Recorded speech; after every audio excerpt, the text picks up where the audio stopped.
그런 와중에 이제 김주애가 자꾸 전면에 등장하니까 물론 이제 박지원 전 국정원장 같은 분은 이제 이 지금 국정원의 보고 내용에 대해서 좀 이의 제기를 하긴 합니다만은 김주애로 권력 승계가 이루어지고 있다, 진행되고 있다라고 하는 그 일각의 주장은 이제 우리 교수님은 아까 이제 동의하기 좀 어렵다라고 얘기를 하셨는데, 그러니까 그렇다라고 주장하는 쪽과 그렇지 않다라고 주장하는 쪽의 근거들을 하나씩 좀 살펴봐야 될 것 같아요. 네. 일단 김주애가 4대 세습의 대상, 그러니까 후계 구도의 대상이 됐다라고 하는 주장의 근거는 뭘까요?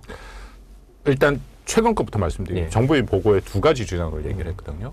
그 첫 번째는 김주애가 김정은과 같이 다니는 현지 지도, 북한의 현지 지도가 매우 중요한데 예. 현지 지도가 최근에 70% 이상의 군사 쪽에 그 중점이 된다. 예. 근데 이거는 조금 해석상에 따라 다르게 해석이 가능합니다. 왜냐하면 최근에 아예 김정은이 군사 쪽으로 많이 갑니다. 그렇기 때문에 자기 딸을 데리고 가는 빈도수가 더 많아져, 이전보다 많아졌다. 근데 국정원의 해석에 따르면 김주애의 가장 큰 약점, 4대 세습의 후계자의 수령이 되기에 가장 큰 약점은 군사 경험이 없다는 것이죠. 그렇죠. 총을 쏘본 적도 없을 것이고. 예, 그 이제 여성으로서의 한계도 분명히 있는 거고. 근데 그러기 때문에 오히려 김정은이 자기 딸을 계속해서 군사적인 데에 데리고 다님으로써 노출을 하고 이쪽에 뭐 제국주의와 싸운다라는 그런 담론을 형성하기 위한 작업이다라고 국정원 해석이고요. 두 번째는 저는 이게 조금 더 주목이 되고 이거는 저도 일부 동의를 할 수밖에 없는 건데, 북한은 아까 말씀드린 극장국가이기 때문에 상징성이 매우 중요합니다. 이 사람들 앞에, 특히 수령과 지도자 앞에 무슨 표현을 붙이느냐가 그 사람의 지위를 나타내 주는데요. 향도라는 표현이 나왔습니다. 향도? 예, 예. 예. 향도라는 게 뭐냐면요. 예. 혁명투쟁에서 나아갈 앞길을 밝힌다라는 겁니다.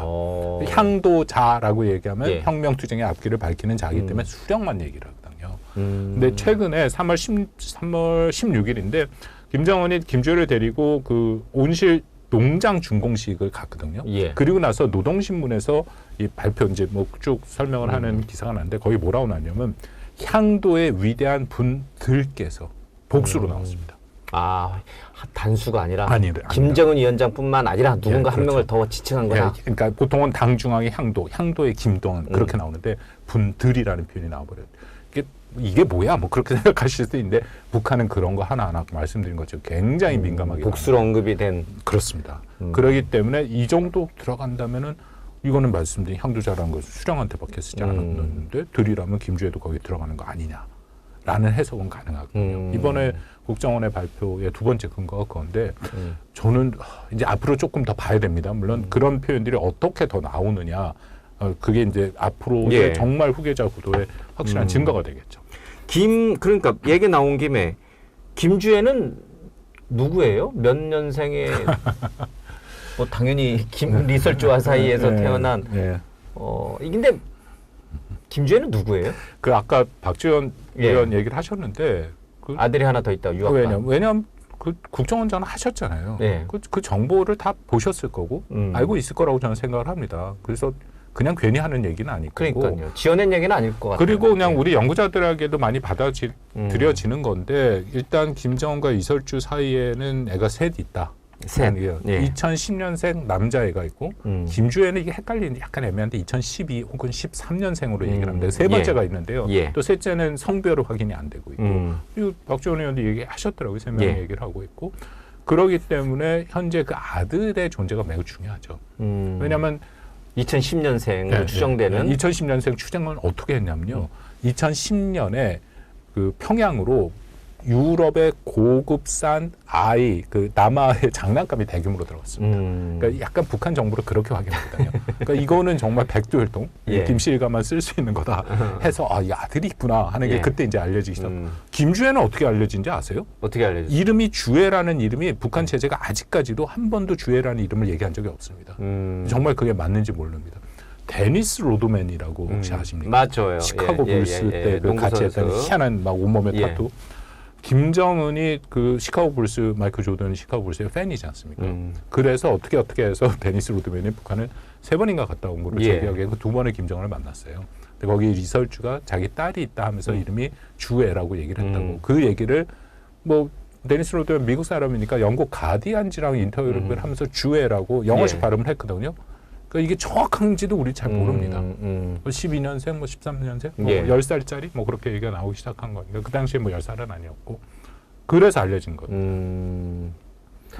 신기하군요. 주에. 그러니까 뭐 제가 한자는 잘 모르겠습니다만은 주체 사상에 그 이어받을 사랑스러운 아이. 뭐 근데 우리는 그렇게 읽을 수 있지만 미국 사람은 그냥 발음으로 들은 거니까 그러니까, 이게 예. 정말 주 애가 맞는지 애가 아인지 어인지 뭐 그냥 뭐 전혀 그건 확인이 안 됩니다. 그러면 그 박지원 전 원장이 얘기하는 유학 간 아들 얘기의 근거는 뭡니까? 유학을 간 거 같죠? 아마 그렇게 얘기가 한 번도 나오니까. 본 적이 없어요. 아니 그 네. 박지원 원장이 얘기를 하니까 그래요. 왜냐하면 여러 설이 있었습니다. 아프다, 죽었다, 그리고 뭐 좀 선천적 장애가 있다. 그리고 유학 갔다. 이제 4가지 설이 있었는데 유학 갔다 얘기를 하니까 뭐 유학 간 거로 알고 있습니다. 말 보는 게 맞죠. 왜냐면 김정은도 어렸을 때 스위스로 유학을 갔었잖아요. 맞습니다. 그리고 그게 원래는 그 존재가 드러나지 않았었잖아요. 맞습니다. 예. 그게 원래 후계자 구도의 전형이죠. 그리고 특히 북한은 여전히 엄청난 유교의 사상을 갖고 있어 장자 전통입니다. 예. 김정은의 가장 큰 약점이 장자가 아니라는 거잖아요. 그렇죠. 세 번째 부인 것도 북한의 표현하면 토대가 가장 안 좋은 일본 교포 엄마를 둔 차남이다라는 거. 맞아요. 그게 예. 북한의 가장 큰 약점인데. 이복형 죽였잖아요. 김정남 죽이고 위에 또 김정철이 하나 더 있는데 예. 그 우리 남측에서 한국에서 전단 보내는 사람들이 그걸 보내요. 그래서 날아가면서 한 장씩 떨어지는 그 내용들. 그것 때문에 북한이 지금 발칵발칵 하고 있는 거거든요. 이른바 탄생의 비밀이죠. 근데 중요한 거는 아들이 있으면 아들은 숨깁니다. 북한에 제가 그래서 여전히 김주애과에 약간 의문을 갖는 이유 중에 하나가 북한은 후계 체제를 등장할 때 반드시 우상화, 신비화, 상징화가 따라갑니다. 그러니까 직접 얼굴이 드러나고 이름이 드러나기 전에 그 작업들을 하는 거죠. 신비화 작업을 한다. 그렇죠. 기억하실지 모르겠는데 김정일이 등장할 때 한 10년 이상을 당 중앙이라는 표현을 썼습니다. 김정일을 직접 이름이 호명 안 되고 누군지도 모르는데 노동신문을 보다 보면 당 중앙이라는 얘기가 계속 나요. 그러니까 누군가 있다 이거는. 이게 누굴까라는 거를 알게 하는 거죠. 김정은도 등장하기 전에 뭐 샛별 혹은 뭐 장군 그런 표현들이 좀 나왔어요. 물론 준비 기간이 짧았기 때문에. 근데 그런 것들의 이렇게 우상화 신비화 작업들이 있어야 되거든요. 근데 김주애는 뜬금없이 어느 날 갑자기 나타난 거예요. 어린애가 갑자기 예. 뭐 미사일 올라가는데 맞습니다. 갑자기 예. 등장을 했어요. 화성 17 쏠 때 11월 28일 날 딱 김정은이 데리고 왔잖아요. 2022년. 신비화 작업에 맞지 않는다. 없다라는 거죠. 그런 맥락이 오히려 김주애가 후계자가 아닐 가능성이 있다라고 하는 주장의 근거가 될 수 있다. 그렇습니다. 예. 또 다른 근거는 더 없어요? 많습니다. 김주애가 아닐 수 있다라는 거예요. 후계자가 아닐 두 가지만 수. 예. 짧게 말씀드리면 하나는 아까 말씀드린 대로 북한은 유교 사회, 남성 중심 사회. 예. 그러니까 이게 북한의 가부장적 사회, 북한이 남성 중심 사회. 단순히 가부장 수준이 아니라 북한은 제가 극장 국가로 말씀드리는 가장 큰 이유 중에 하나가 1930년대 김일성이 빨치산 투쟁을 하지 않았습니까? 예, 예. 그건 사기 아닙니다. 그건 항일 진짜 빨치산 투쟁했다는 건 다 알고 있죠. 근데 굉장히 이제 그 과장된 건 맞는데요. 뭐 보천보 전투에서 뭐 다 과장된 건 맞는데 하긴 했거든요. 근데 북한의 시작은 거기입니다. 그걸 이제 유격대 국가. 그러니까 거기에 보면 총대 철학이라는 게 나와요.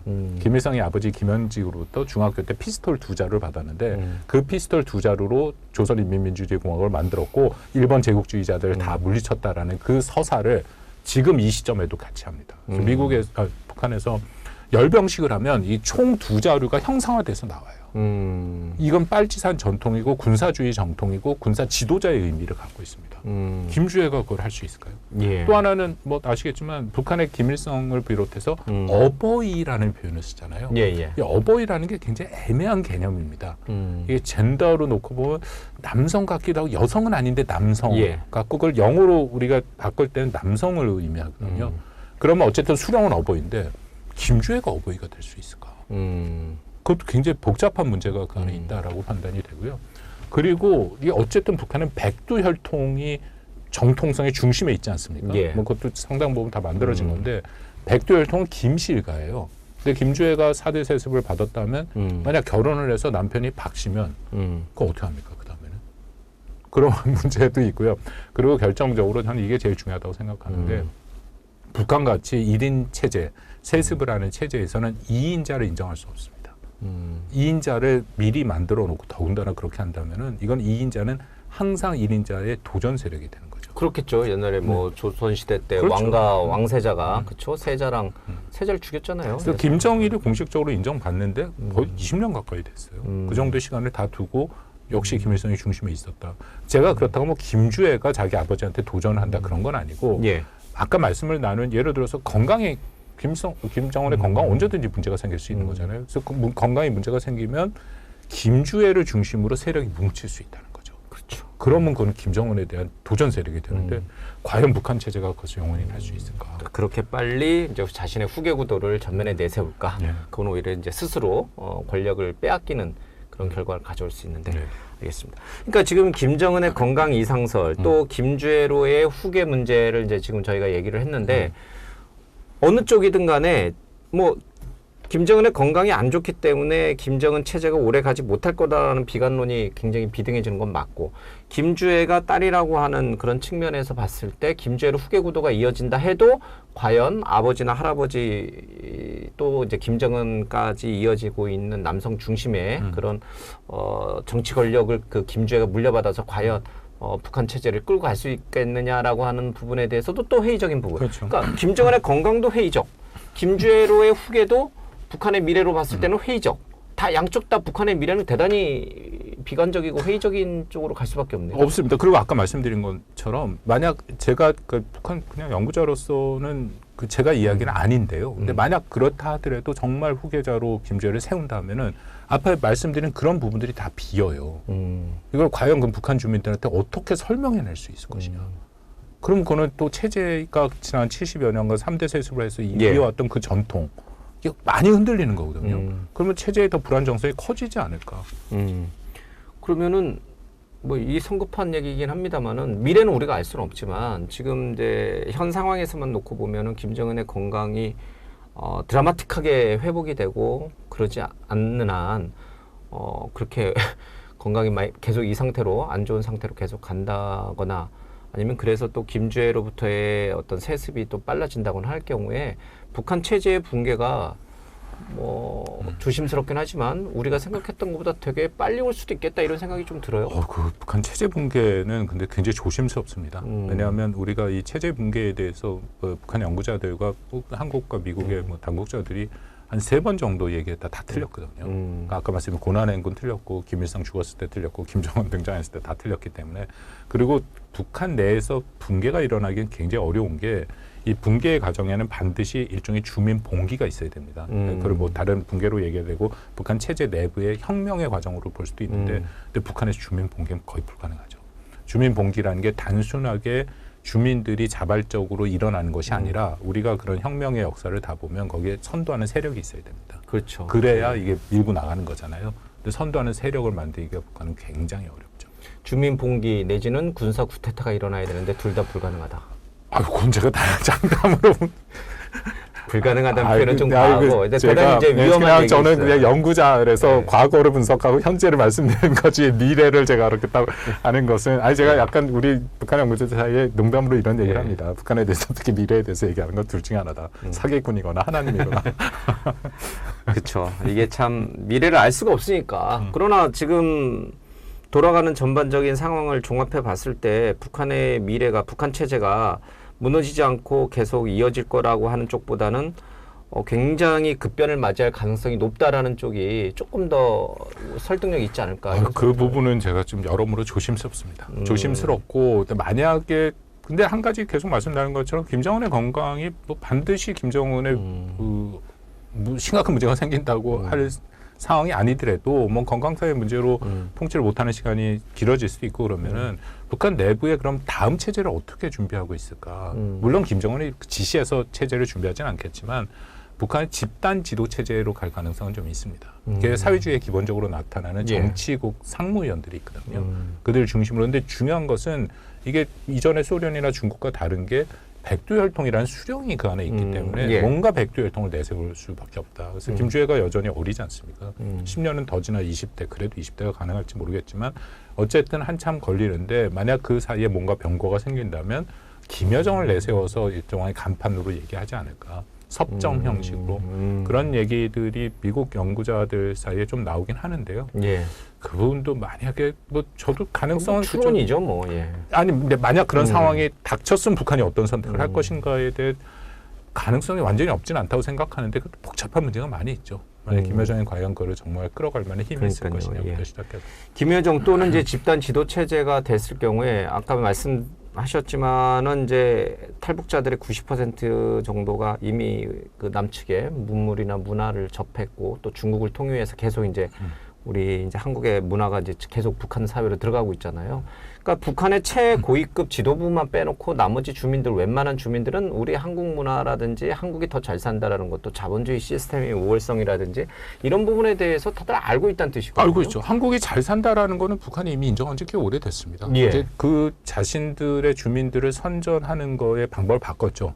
이건 숨길 수가 없으니까 워낙 병직 격차가 너무 심하게 나버리니까 근데 한국은 잘 사는데 이런 얘기죠. 한국이 잘 사는 이유는 저 미제국주의자의 재편이야. 빌 붙어서 잘 먹고 잘 사는 거다.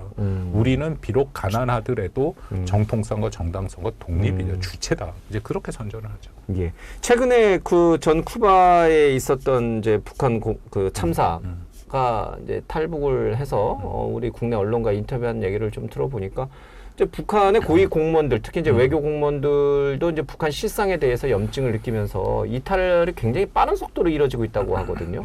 그러니까 그런 걸 보면은 북한의 엘리트, 그러니까 지도부에 있는 엘리트들도 사실은 굉장히 흔들리고 있다. 그런 맥락에서 북한의 그러니까 이 김정은의 사후 얘기를 하기 되게 조심스러운. 만약 이후에 집단 지도 체제나 김여정이 등장했을 때 그 정도의 어떤 카리스마 내지는 통치력이 떨어질 텐데 김정은에 비해서는 그 북한의 고위 공무원들이 그걸 믿고 따를 것인가? 집단 지도 체제를 용인하면서 야, 우리 으쌰으쌰 하자. 위대한 수령은 같지만 우리는 남한 미 제국주의랑 싸워서 우리는 살아남아야 돼. 과연 이게 가능할까? 쉽지 않겠죠. 더군다나 수령을 제외한 조선인민민주주의공화국은 존립군가 없어집니다. 예. 굉장히 70여 년 동안 그걸 다 만들어놨기 때문에 그래서 아까 김여정 얘기가 나온 게 집단 지도체제의 실질적인 권력은 다른 사람이 갖더라도 최소한 간판으로는 백두혈통을 내세워야 된다. 그쵸. 그걸 한꺼번에 바꾸면 북한에 큰 혼란이 올 겁니다. 알겠습니다.